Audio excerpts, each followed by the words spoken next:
Hello, everybody, and welcome back to the Glory Goal podcast. I'm your host, as always, Kyle Quinn, and today joining me is a Crystal Palace fan. It is Nate from Eagle Eyed Football. Great to have you on the show, Nate. Thank you for having me, Kyle. It's great to be here. Yeah, it's certainly great to be here. But we've very differing feelings at the moment after that game. But we'll get into it.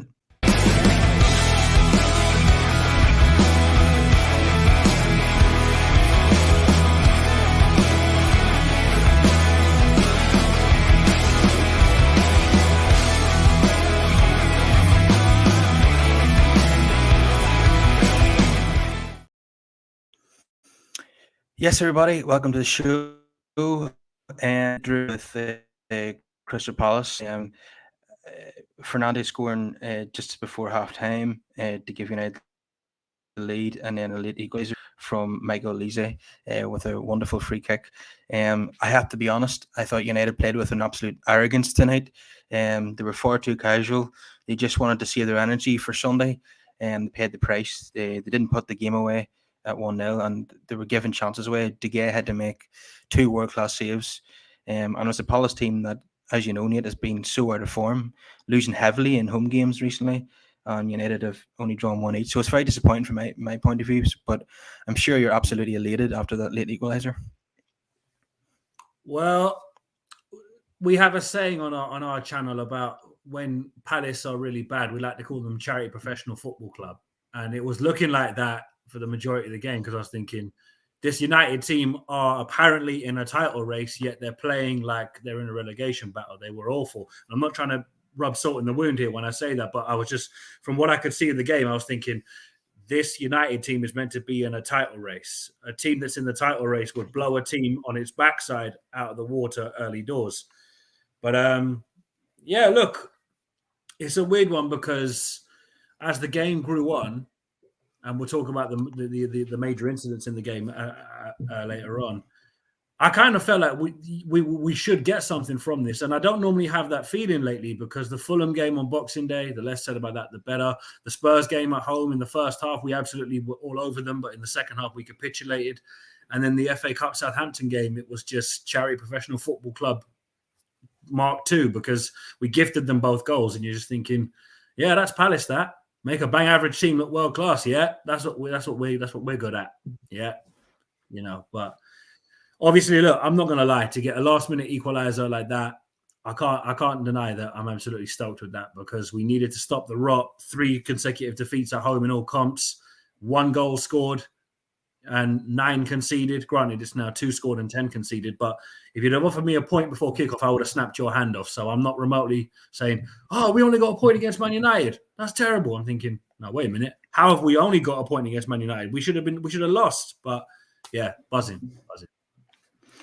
Yeah, it could have been 3 points, only a late intervention from one of your old boys, Aaron Wan-Bissaka, just at the end there. I think it was Zaha who was through on goal, and Wan-Bissaka had to make that, or it would have been a penalty for sure. But it was a wonderful time. And I actually thought Wan-Bissaka was brilliant again tonight. What did you think? Well, look, as much as it kills me to see one of our best academy players play well against us, it's a testament to how good our academy is because we haven't used it to its full capacity the last 10, 15 years. Zaha is a prime example of that. Nathaniel Klein, also a prime example. He's also an academy graduate from way back in the day. But no, credit to Aaron. You know, we knew he was a good player. And I think at one point, United fans were saying that he's rubbish and da-da-da-da. And I went, you're expecting him to be Trent. They're not the same player. They're just not. Wan-Bissaka went from a low block defensive team under Roy Hodgson at Crystal Palace to Manchester United. Liverpool had time to blood Trent into a Jurgen Klopp attacking Liverpool system. But now you're seeing that Ten Hag has got Wan-Bissaka. He said, wait a minute, there's a player there.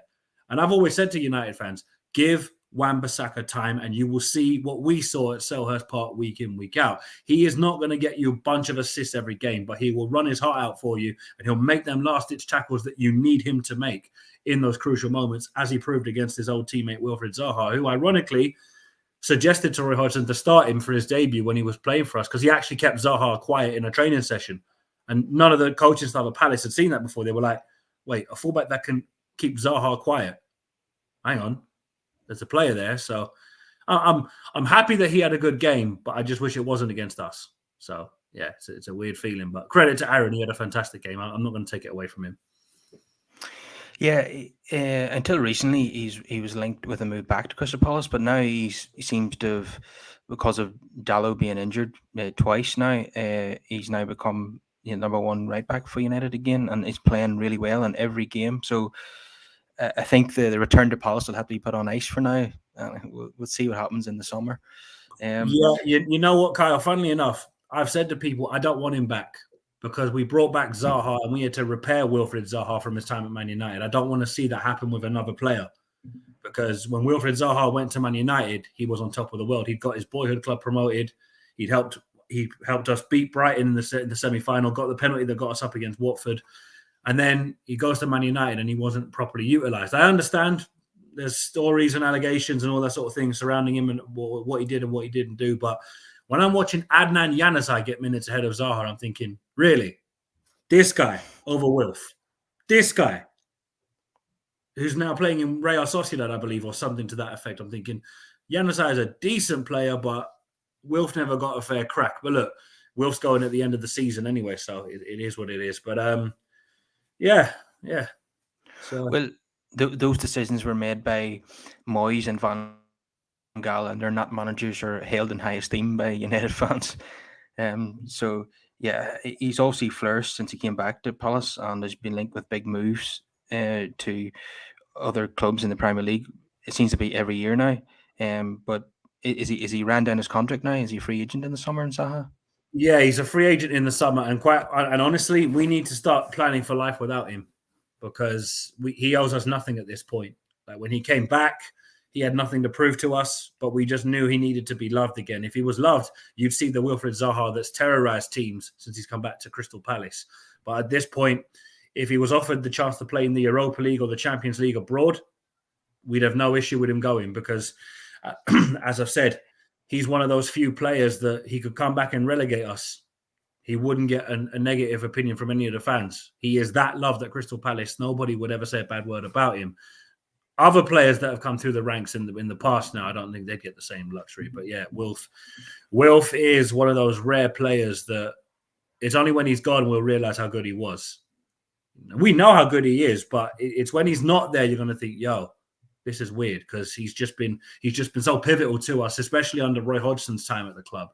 Whereas now Vieira, I think, is desperately trying to move away from it being Wilfred Zaha FC. And as you saw tonight, one of the new kids on the block whipped in a fantastic free kick to snatch a point from the jaws of defeat. So, yeah, hopefully we see more of that because I'm sick of watching Charity Professional Football Club every week. It's starting to kill me. Yeah, we'll get on to the major incidents in the game now. So the first goal from Fernandes, great play by Ericsson to play in Fernandes. But one thing I noticed, and you would have noticed this as well, the time and space that Bruno had to take a touch and place it in the far corner. Yep. That was not very good defending at all. Even I could notice that from United point of view. Yeah. So what did you think of that goal then? What was your thoughts on the attacking play and obviously the defending from a Palace point of view? Okay, well, I'll start with the attacking play because I don't want to be disrespectful on a Man United podcast. United took full advantage of seeing absolute questionable defending and fully punished us for it. And that's what happens in the Premier League. If you so much as switch off at key moments, boom, 1-0 down.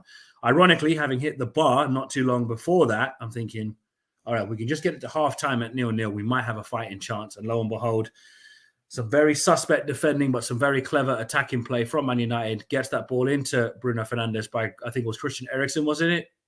Yeah, it was. Yeah, Eriksen. And we know what that guy can do. Like we've seen him terrorize us for Tottenham, so we knew full well Eriksen's not a guy you want to give that kind of space to. And of course, Fernandes gets the penalty. Fernandes gets the goal. Well taken. Brain dead defending, but hey, when you support Charity Professional Football Club, you're used to it every week. So it's like I kept tweeting to Man United fans, you're nothing special. We lose every week. So before we talk about the other incidents in the game, we'll talk about the equaliser. I can't remember who gave away the free kick. I'll have to I looked that up, but yeah, it was a wonderful strike. I think De Gea might have taken a step to the right, which also helped. And De Gea made some wonderful saves in the game as well from Edward in the first half, and then there was another one. I think it was from maybe from a set piece, a header from a set piece was he saved brilliantly. Mm. Sometimes De Gea does frustrate me though. He doesn't come off his line to attack the ball. He's rooted to his line too often and doesn't command his area enough. But Sorry to you cut can't you, fault Kyle, him. but it was Luke Shaw that gave away the free kick. I've just looked at it on the Palace app, and it said foul by Luke Shaw. And immediately after that, it points to the Elise goal. So it must have been Luke Shaw that gave away that free kick. Well, that's not a surprise. He does tend to give away free kicks, even though he played well tonight. But yeah, that was a sensational strike. Is he like the next Zaha? Is he the next kind of academy product that you believe can become a top class player?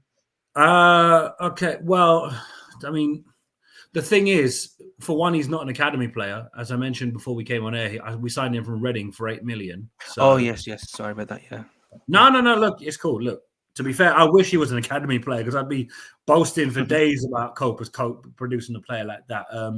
No, we got him from Reading, who got him from I think Man City, who got him from Chelsea because he was at Chelsea's academy, then City's academy, and then he got to Reading to play for. He played for Reading in the first team, and his release clause at Reading was £8 million. So naturally, Dougie Freedman, being the shrewd operator that he is, because bear in mind, Dougie Freedman was the man who got us the likes of Yannick Balassi and Mila Jedinak back before we got promoted. So we knew Freedman was good at getting players that nobody was watching, and he's getting them for way less than he should do. So Elise came in for £8 million, and I don't know if he's the next Wilf Zaha. That might be a stretch, but when he's on it, he can be a very big player for us. And I think his goal against Millwall last season in the FA Cup, in the derby against Millwall, that was a reminder to us that actually we've got a player here. Because all the praise is going on Conor Gallagher, you see. But I've actually said to a lot of Palace fans, Gallagher had maybe 10, 12 good games for us. And the rest, he was anonymous. But because people were watching the 10, 12 good games that he played, people were thinking, oh, Gallagher's the next best thing. Da, da, da, da, da. We played Chelsea there on the weekend, and he got body checked by Will Hughes. I'm thinking, Will Hughes, a guy that's made a Weeabix, just body checked him to the floor. I love football. I really do. I love football. But yeah, Elise is a hell of a player, but there are times where he frustrates the life out of you. But the same can be said for Eze as well. He's another one that we signed from the Championship for peanuts compared to what some players are signing for now. So when you see Eze went for 16 million and Elise went for 8, you're thinking 24 million for two players like that? That is sweet. I'm loving that. Yeah, and Solo says, "Big up, guys! Great draw for Palace, Nate." He was Huge on your draw, show Solo. recently, wasn't he? Yeah. Solo was on the preview show. I was working when we did the preview show, but yeah, I mean, I won't lie, the United boys were a little bit smug, which I could understand, having just beaten City. But I was just thinking, I hope this doesn't blow up horribly in their face, but I hope it slightly blows up in their face because it'd just be good to see them humbled a bit. But yeah, massive result. Needed that for sure. Well, do you know what? I was more worried about this game than City or Arsenal, to be honest, Mm. because City were at home. I thought we'd get a result there, and Arsenal away. That's just a free hit. I'm not really expecting to get much from that game. This was the banana skin that I was worried about because it's always a tough place to go, and it's always tight when we play each other in at Selhurst Park. Um, and it turned out the way I thought it might turn out. Where we Mm. take the lead, but we're not ruthless enough. We don't kill the game off, and then we concede right at the end. With that was like United of old, not the Ten Hag United. The way we drew that game from a winning position. I think it's the first time this season actually where we've dropped points from a winning position. So it was frustrating, but yeah. So what did you make of the De Gea saves? I think one, I can't remember who got the header from the corner, and then there was the Edward effort where he turned Varane and nearly put a beautiful shot into the forward top corner. But Yeah. De Gea just makes saves he's no right to make. I think Mark Gay got the first one you're on about, our number 6, our centre back that we got from Chelsea. I think he got that. But a lot of people like to rinse David De Gea because he hasn't been as good as he has been in the past. He's still a quality goalkeeper. Don't get me wrong. I'm not remotely trying to put him down as a goalkeeper. He is still a quality keeper. But when you need him to make them kind of saves, he'll make them saves. He just doesn't do it as much as United fans would like him to. And that's why you see United concede certain goals this season that you're thinking De Gea should be all over that. But every keeper does it. I mean, for crying out loud, James Ward-Prowse punted the ball up in the air and it went over Guaita's head. And I'm thinking, Vicente, you couldn't have caught that. Seriously. He toe punted it and it's gone in the back of the net. I said, only us. But yeah. But listen, credit to De Gea for 2 fantastic saves.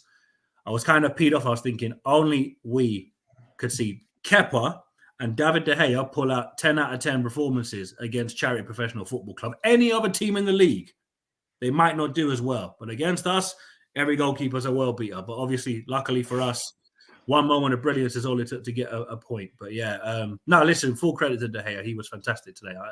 I'm not going to take credit away from a fantastic performance, and he thoroughly deserves all the praise. Albeit, I know United fans will look at it and go, yeah, but, at 1-0 up, we should have been closing the game out. And you're dead right, When you're 1-0 up and we look about as threatening as a lump of marshmallow, you're thinking, should be winning this, but it weren't to be, I'm afraid. I don't mean to rub salt in the wound, but you know where I'm coming from when I say that. Yeah, I didn't think we were terribly good tonight. Like I said earlier, there was an arrogance about United, but Palace were not impressing me. They looked like a team that were struggling for form because every time you won the ball back, you were giving it straight back to United again. And you were allowing United to dominate possession.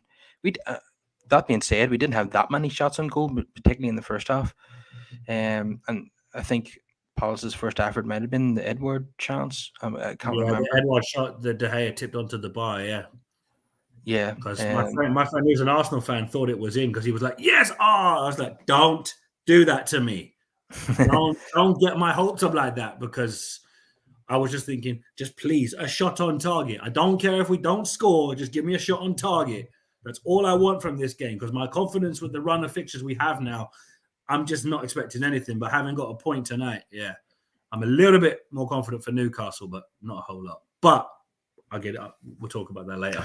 Well, sometimes a late goal like that and getting an equaliser can breed new confidence into the team. So maybe for when Palace take on Newcastle, it'll help them psychologically that they've managed to avoid defeat tonight, which everybody expected to happen. Yeah. So, what did you make of the penalty incident where McTominay appeared to have been taken down? VAR took a look at it and decided not to give the penalty. I think it's one of them ones where if you are the attacking team, you want the spot kick, but if you're the team that's defending, you're a fan of the team that's defending, you're like, nah, not really for me. It would have been a soft penalty. So is that the way you see it? So I'm going to try and approach this in 2 veins. One is, as you said, if you're the team where you've got a player that's gone down in the box and there's a good amount of a case for a penalty, you're thinking, okay, letter of the law, it probably should be a penalty. But at the same time, naturally, as a fan of the opposing team, I'm thinking, well, hang on a minute, would we get that at the other end of the pitch? Probably not. So do I think United had a solid case for a penalty? Yes. Should it probably have been given? Again, if the shoe's on the other foot and it's us at the other end and we have a case for a penalty, I'd be saying penalty. So I can understand United fans are angry that the penalty wasn't given. But considering United got a penalty from outside the box against us back in 2013 with Ashley Young diving outside the box, I'm thinking, okay, this is more of a case than that was, but it's nice how it works out in the end. But no, to be fair, Kyle, look, to be totally truthful, it probably should have been a penalty. I'm not going to lie. It probably should have been. But, my argument for it not being that is that if a Crystal Palace player in the box had gone down like that, it wouldn't have been given. No way in hell. Even with a home crowd baying for blood, it never would have been given. But as a United fan, I can understand why you're not happy that it should have been given, because, look, a penalty like that could win you the game. You could be sat here with a 2-1 win and me continuously miserable going, yay, more Charity Professional Football Club. We're brilliant at letting other teams beat us. Why can't we beat teams for a change? But yeah, was it a pen? If I'm a United fan, I'm saying pen all day. But as a Palace fan, never a penalty. Nah, never a penalty. Yeah, just sometimes it doesn't go for you. I just don't want to hear the United haters say that we always get decisions, because that's obviously not the case for any team. So what what else happened in the game that you think is worth talking about? Trying to think now. I've just lost my Well, train of well, thought. well, according to some of my Man United friends, apparently Mateta should have been sent off for that elbow. And I went, Fellaini did a worse elbow to one of our players a few years back and nothing was done then. So, nah, I'm not having that one. He's caught Is him, it but I don't think it's deliberate. this the when Martinez went down and received Yeah, when treatment? he caught Martinez on the head. He's caught him. I'm not going to remotely say he hasn't, but red card for that, I don't know. No, I didn't think it was deliberate throw of the elbow. I think he jumped with a much bigger man, and the elbow just caught him because Yeah. Martinez's face is level with his elbow because how small he is. Not Mateta's awkward, so I'm just thinking, but if that's a United defender doing that to one of our players, you lot will be saying it's not a red, so it's one of them. But I can understand why they were trying to itch for the red because with 10 men, it just would have been wrote off. But one player I do want to shout out from our end was Chris Richards. That was his first start tonight for the club, and my Lord in heaven, he had a superb game. I can't believe it's taken us this long to see him play for us. He was so good at the back. And I can't believe it's taken us this long to see him. I know he's had his injury problems, but I'm thinking, why are we playing James Tompkins over this guy? Why Vieira? What's the thinking? If there is any. Oh, man. But yeah, Richards well. was super good tonight. Well, I would have a similar frustration that Anthony Dos Santos plays ahead of Alejandro Garnacho. I don't know any United fan who would prefer Anthony ahead of Garnacho. I know it would involve probably swapping Rashford to the right hand side, but I'd be happy enough for that. I think Anthony was abysmal again tonight, and he's a player. He's a bit overconfident and very one-footed. Gives the ball away cheaply, and he's beginning to look like a very expensive signing at the moment. I know he's still only young and he's got a long way to go in his career, but you don't get time at a club at United. You have to start producing it. He'd probably get 2 seasons max to prove himself, and then that's it. Now we're well into the first season now, and not been impressed. In fact, I know he's got 5 goals for the club, Anthony, but you can make the case that he hasn't played well in any game. I don't. The goals have masked his performances in those games where he scored, but I don't think he's played well in any game. I've been very, very disappointed with him, and then the arrogance of him to start a row with the club captain. That was, and when he's getting a bit of, and then I don't want to get into the off the field stuff, but I think he missed the game because he crashed his car. It's beginning to sound like some of the players that turned up at Old Trafford in recent seasons, like Memphis Depay and so on. Players who thought they'd made it just by coming to the club. They hate all that. But he's Ten Hag signing. He's Ten Hag gets most things right. So obviously he sees something in him, but I was not impressed with him tonight. And I thought Marcus Rashford, probably one of the most informed players in the league. I don't think he was terribly good tonight either. You probably noticed that yourself.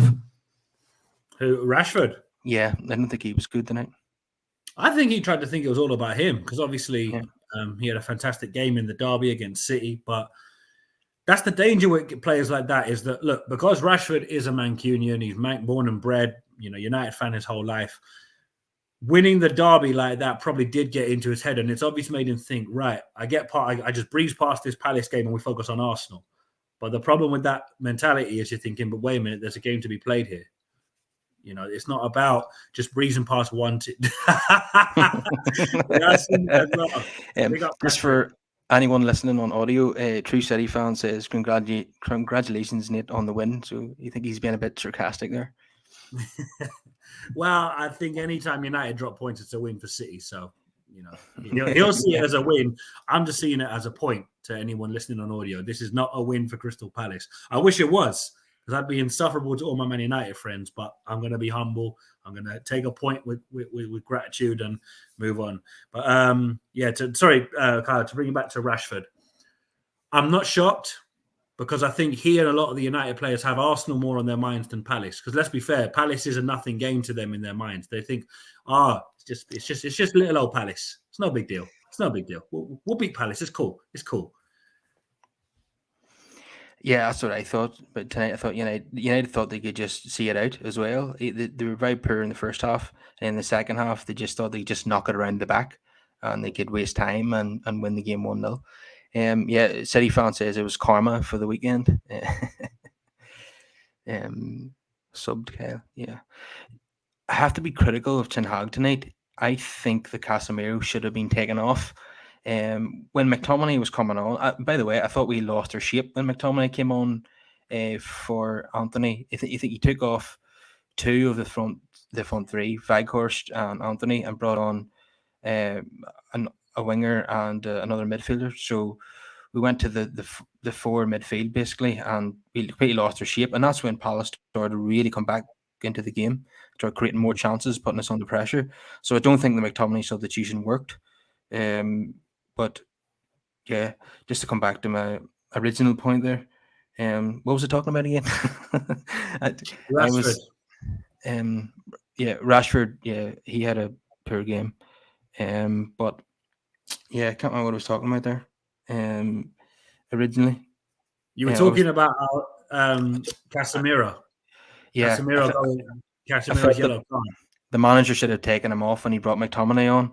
And whenever Casemiro made that tackle, which was a bad one, by the way, I thought I was just shouted, no, no, because I knew what was coming. And everybody was looking at me in the bar thinking, what's wrong with him? It's only a yellow card. But I think some people didn't understand the context of it. When you go away to the league leaders, you have to have your best players. And when you Yeah. don't have depth, when, like, for instance, we're probably going to be playing McTominay and Fred now away to Arsenal. For me, that game's done now. We're not going to get anything from that game. I know it sounds very Sorry, Kyle. pessimistic. You're talking about depth to a Crystal Palace fan. I've had to watch Jeffrey Scott play midfield all season. So there's levels to not having squad depth, my friend, okay? But I understand what you're saying. When you need Casemiro away at Arsenal and he gets booked for a, let's be fair, very needless challenge because Zaha's not through on goal, you're thinking, well, that is brain dead. That's just brain dead. That's a brain dead tackle. So he deservedly got booked for it. But look, it happens, man. It's annoying. And obviously, from your perspective, you're thinking, of all times to get suspended, it has to be for Arsenal away on the weekend.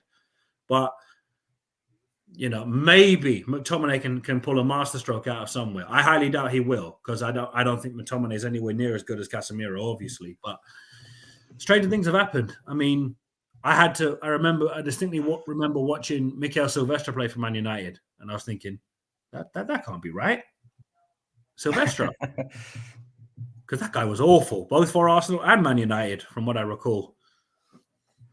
Yeah, I think he's even worse for Arsenal. I think he'd peaked at that point. It was a bizarre signing that Arsenal made at that time. It was the late to mid noughties. Nothing made sense in the signings back then. It was just like Man City are signing half of Arsenal's team. Interesting. Yeah, that's when they came in, got all the money in 2008. They started picking on Arsenal and taking their best players off them. I think United in the end done that too with Sanchez and Van Persie. Wow, Van Persie, yes. I don't think you'd be proud of signing Sanchez. I think that was a bit of an egg on the face, in fairness. No, that was a big mistake. Mm-hmm. Yeah, just a very frustrating night from a United point of view, but from a Palace point of view, obviously getting a point in a game where you probably didn't expect to get one is really good considering the form that you've been in. Is it you lost 5 of the last 6 or something like that? Is that right? Our last win was Boxing Day away at Bournemouth, 2-0. And don't let the scoreline fool you. Bournemouth were terrible. So we kind of got a little bit too excited because we were thinking, we're back. And then we get clapped by, not Boxing Day. Was it before Boxing Day or after? No, it was after Boxing Day, wasn't it? Yeah, it was after Boxing Day. Yeah, so lost to Fulham, beat Bournemouth, lost to Tottenham, and then lost to Southampton, and then drew at Man United now. So, but we've got to play United again at Old Trafford. That's going to be fun. Got to play Newcastle. Got to play Arsenal, Brentford, Brighton. I'm not looking forward to playing Brighton. I normally am excited for that game, but of all times for us to play them, it has to be when they're good. I only hope to God they have an injury crisis. Please, wallahi, they need an injury crisis just for 1 week. 1 week of an injury crisis, and I'm cool. But yeah, like I said before, Kyle, if you'd offer me a point before the game, had started, I'd have snapped your hand off. Like, I'm not, I'm not gonna come in here and think, oh yeah, we're gonna slap Man United. It's like, big man, we haven't slapped no one all season. Yeah, this is obviously, from my point of view, this is a game where we wanted the points. On Sunday is a game where we would have taken the point, but it's not looking good now with arguably our most important player missing for that game. It's very strange that the reverse fixture is like 10 days later. That never happens, but obviously this was due to the fact that the game was postponed in September because of the death of the Queen. So this game was scheduled like with 10 days notice. I mean, that's ridiculous from the fans' point of view, especially the away fans, to schedule a game like that on a Wednesday night. Well, not really, because most of Man United fans live in London, so it's not away for them. So it's not. It's not that. If it was at Old Trafford, I'd be thinking, no, that's BS. Why are we having to go up to Man United on a cold day in January in Wednesday? No, less of that. But yeah, I'm only joking. Yeah, it certainly would suit some Man United fans, certainly. But even it's very, very short notice. If you were traveling from the north, because you probably have to book time off work and stuff, and you might not get it with only 10 days notice. But yeah, so just to go on to the player ratings now from the United team, there'll be some bad ones here and some good ones. Actually, apart from the yellow card, I thought Casemiro was excellent tonight. I think he's just a brilliant player, and like I've said many times, I knew that he was a really good CDM, probably the best in the world, but I actually think he's more to his game than that. He's just a brilliant passer of the ball, just brilliant at reading the game, and I know he makes the odd bad tackle, but usually he's quite good at it. But he's going to be a massive loss on Sunday. So anyway, David De Gea would have to get a high score because of those two wonderful saves. So it would be an 8 for him. Probably you could say that he made a mistake in taking a step to the right for the goal. But I don't want to be too critical when he made those saves. So Wan-Bissaka probably gets an 8 for me as well. I thought he was excellent. Varane, always brilliant. I would say 7. Martinez probably an average 6. Luke Shaw probably a 7. Casemiro an 8. Ericsson set up the goal, so yeah, 7. Bruno Fernandes obviously scored the goal. We'll talk about him in a second.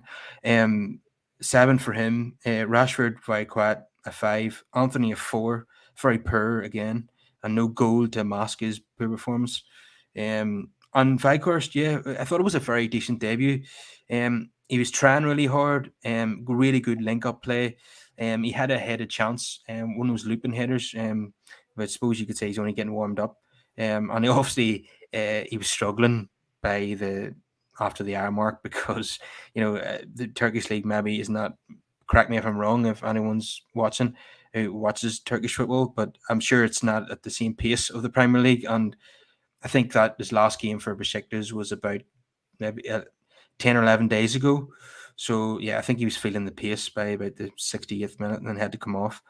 But I thought he was quite good. Although he didn't score, I thought I was impressed with him tonight. And Garnacho for me has to start. He doesn't start enough games. He hasn't started now since Wolves on New Year's Eve, and I don't know why. Another thing that frustrated me about United was when we only started to play with intensity whenever Palace equalised. Did you notice that? United all of a sudden they went up a couple of gears and created chances. Casemiro should have scored from that corner. Then there was a chance where Bruno should have had a shot and he tried to play it to somebody else. I think there might have been another chance. Was it Garnacho had a shot that was straight at the keeper? But yeah, did you notice that yourself? United up the intensity whenever we went to 1-1. Just in football in general, does that not frustrate fans? Why couldn't you play like that from the first whistle? Why do you have to concede before you start to play? It really grinds on me that there. I mean, look, we're taught at a young age that when you're in the ascendancy at 1-0 up, you kind of temper the game out for 5-10 minutes just to make sure you don't concede early on, and then you go and push for a second goal. And you kind of have to balance it between defend for a piece to make sure that you're not overcommitting and then try and kill the game off and go ahead. But a lot of players, especially in an environment where let's be fair. Yes, as a team that's 1-0 up and has been 1-0 up since the end of the first half, you're thinking, right, get that second goal and kill this game dead. Because the second goal silences the Selhurst Park crowd, who today, to be fair, from what I could hear, were fucking phenomenal. I don't mean to curse if I'm not allowed to curse, but from what I could hear, they were absolutely superb. But look, it's one of those where, look, if you're comfortably in the ascendancy and you're absolutely hammering the opposition, you'd want to just get that second goal or third goal or fourth goal or whatever and just put the game to bed. But it's, as you say, when you concede and then you see that impetus come back, you're thinking, well, hold up a second. Why is it taking them to hit you with a punch straight to the jaw for you to want to hit a punch back? When all it took was get that second punch, third punch, fourth punch, bang, out. But like I said, football's supposed to be simple, but human error makes it complicated. Because defenders switch off at key moments and make a brain dead tackle outside the box, a la Luke Shaw for the Elise free kick. Strikers, wingers, and attacking midfielders like Fernandez, Weghorst, I'm not trying to dig them out, but this is just an example. They're not punishing Palace for making brain dead defending and not clearing down their lines, not closing down at key opportunities. Unfortunately, as I said, it's meant to be straightforward, but human error makes it complicated. From your perspective, you're thinking, why wasn't there an impetus at 1-0 up to get that second goal or even a third goal and just kill the game outright? So I can understand from your perspective, you're thinking that game was there to be won tonight because we offered nothing. Aside from Edouard's chance in the first half and maybe one or two flashes of opportunities, I can't recall us having many opportunities that would make you think, oh, God, Palace are in this. But the longer United kept their foot off our throat and decided, oh, no, Palace are no threat. We don't need to kill them off just yet. The minute Luke Shaw gave away that free kick, I was thinking, if Eze doesn't take it, I want Elise on that free kick. Because either way, they've got a chance of whipping it into the back of the net. I didn't expect that now, to be fair. But from your perspective, Kyle, I can understand because you're thinking to yourself, just kill the game off. You don't care if you win 1-0, 2-0, 4-1, 5-1. As long as you get those 3 points ahead of a massive game on Sunday, you don't care what the scoreline is. But the important thing is that you get the job done in the 90 minutes and win that game. And United failed to do that tonight. From my perspective, I'm delighted they did because it kind of humbled them. It's like, what's that? You're going to come to Selhurst Park and try to take it around us? Nah, big man, you don't do that in South London. It's a different kind of scenario here, you know? But having said that, from your perspective, you're thinking, look, whatever about our opposition, get the job done in the 90 minutes.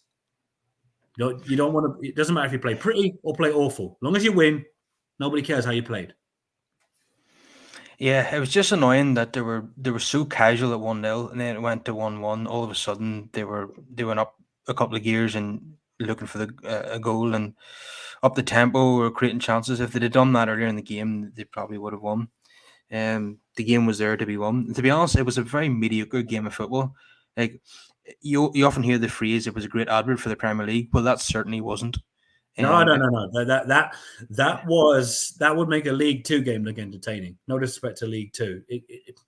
You could tell we're low on confidence, and United thought they got the game won before a ball had been kicked. So, but neither side really had showed their best qualities. But look, in the end, a point.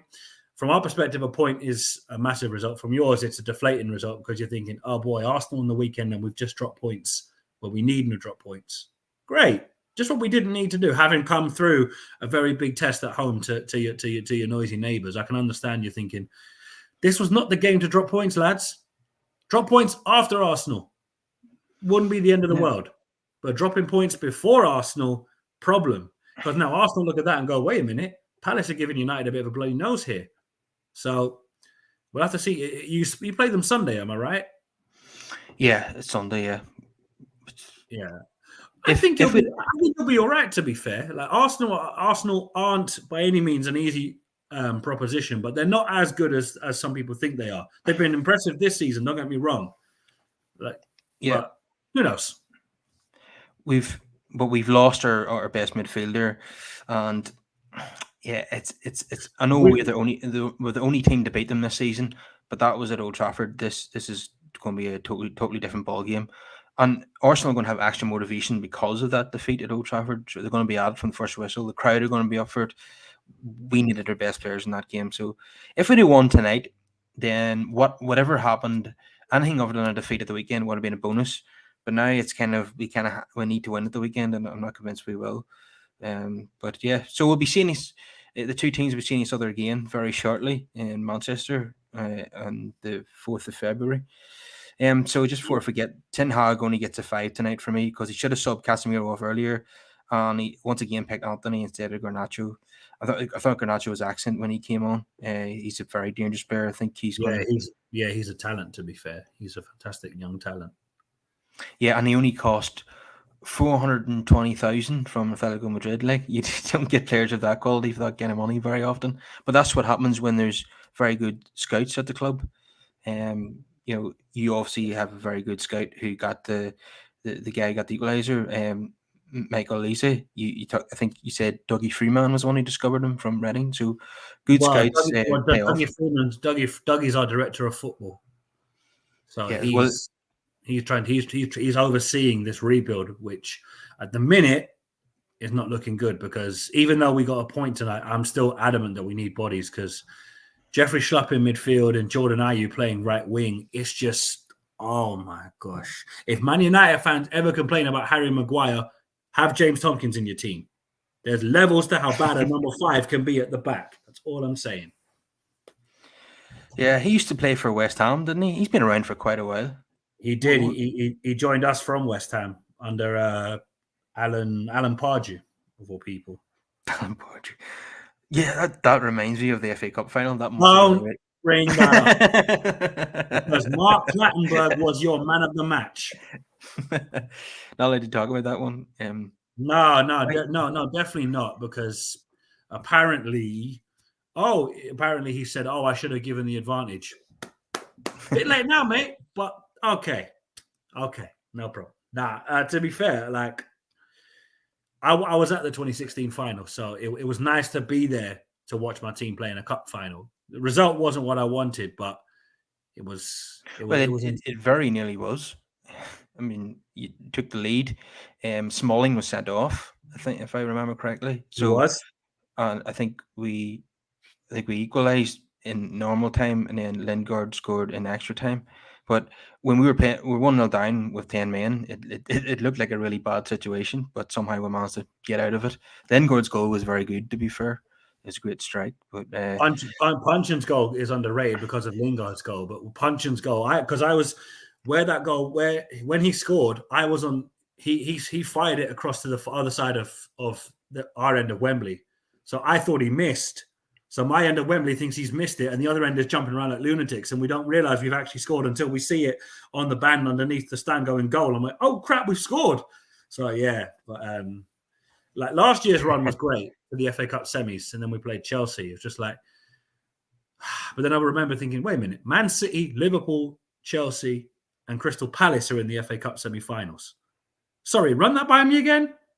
You mean to tell me we got further than clubs that have got £600 million more than us in the kitty? Sweet, I'll have that. Yeah.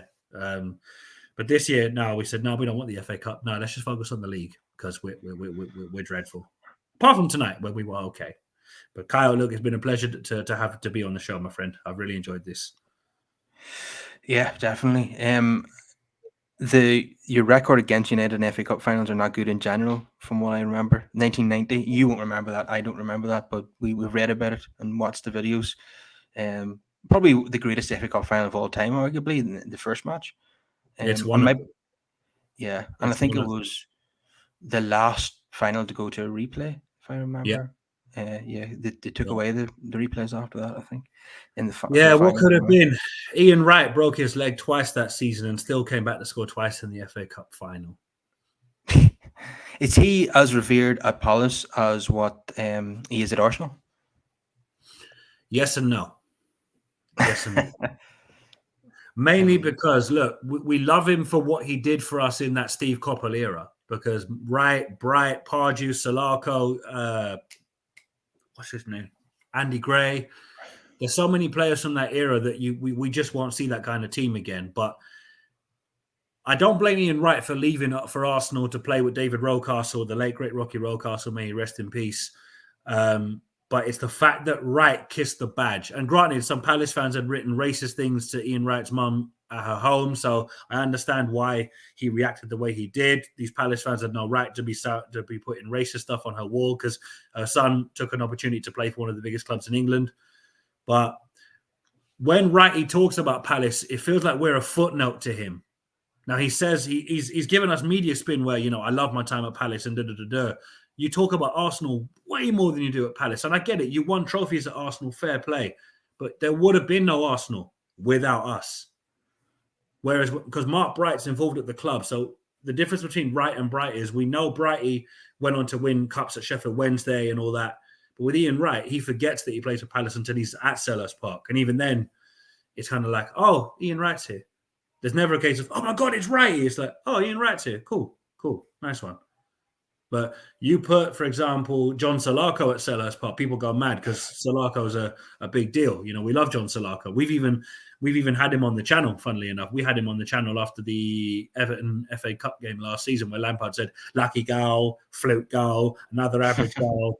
Mate, just take the defeat like a man and go, we got beaten by the better team and my team are rubbish. But, Lampard, he's one of them smarmy little smug gits, but yeah, but look, I don't mean to take up any more of your time, Kyle. I know I'm kind of waffling here.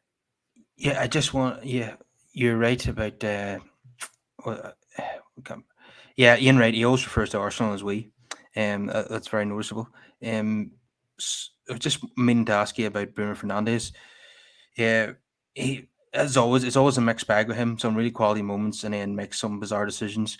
I wanted to ask an opposition fan how they see it, because I can imagine he is probably someone. If you don't support United, then he must absolutely annoy the shit out of you. You must absolutely hate the guy if you don't support United. So, what's your thoughts on him? Who? Sorry, Bruno Fernandes. Oh, Fernandes. Is he?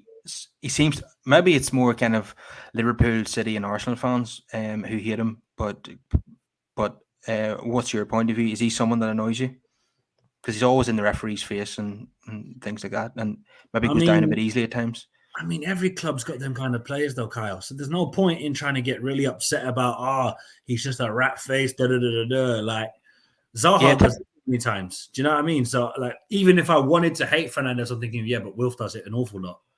Wilf will literally fling around like a spoiled child having a tantrum when he doesn't get what he wants. So every club's got them kind of players, Kyle. There's no sense to make a big deal out of something that, to be fair, like every club's got them kind of players, the sort of way.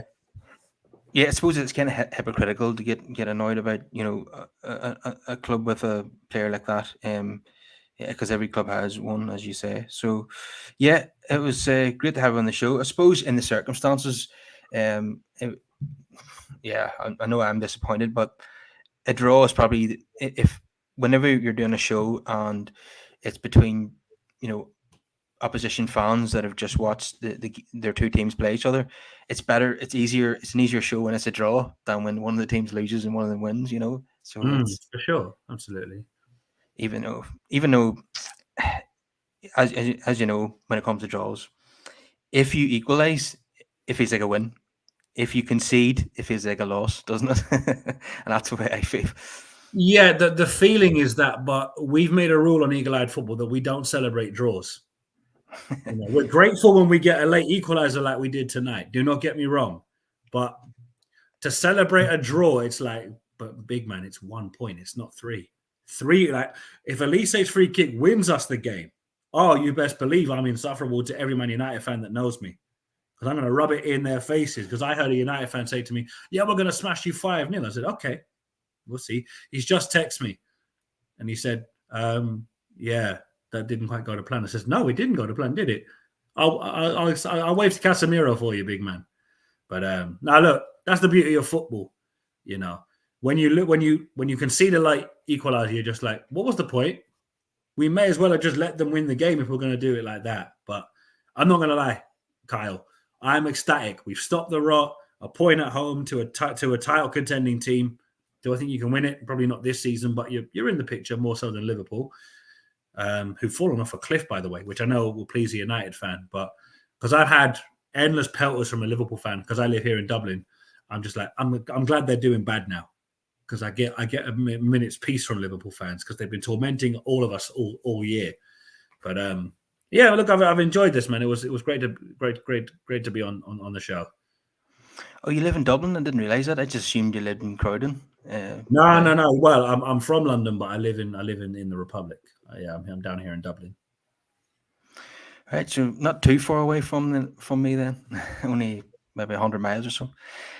So if everyone can please subscribe to the channel, comment your thoughts down below, and smash a like on the video. And it has been a pleasure to have you on. And maybe we'll have you or one of your colleagues on the show after the game at Old Trafford as well. Well, you know where to find us. You can find us on Yeah. Eagle, at Eagle Eyed Football on all platforms. Be sure to check out our match reaction as well, because you're more than welcome to jump on that if you want. I can arrange with Rich for you to have your say, because we want to get as many people as we can. We're going to try and get some Man United fans on as well. I'm not sure how much of a talking mood they'll be in, but we'll try not to be too smug about a draw. But hey, come on, we're Charity Professional Football Club. We don't get results like this every day. That's why I kept singing to say to United fans, "You're nothing special. We lose every week." Yeah. Is the reaction on your show, is that tomorrow, I presume? Yeah. I believe so. The lads are doing fan cams outside the ground at the minute, so I won't hear from them until tomorrow. But There'll be some happy faces in those fan cams, I would say. From a red and blue side of the divide, certainly, but a couple of Man United faces won't be too happy. But we know these United fans, so. And I think Rich is going to try to do something on United View as well with Flex, because obviously Rich did a preview on United View. So, hopefully some more channel exposure. But people, listen, to everybody listening to the Glory podcast. Thank you very much for having me. Big up to Kyle Quinn, great host. He's listened to me waffle for near enough an hour now. God only knows how I haven't taken his ears off his head. But look, you can find us all on Eagle Eyed Football. We're trying to get on the road to 2K subs. And we'll do this again in February. Eagles! Pleasure to have you on. See you later. See you later, mate.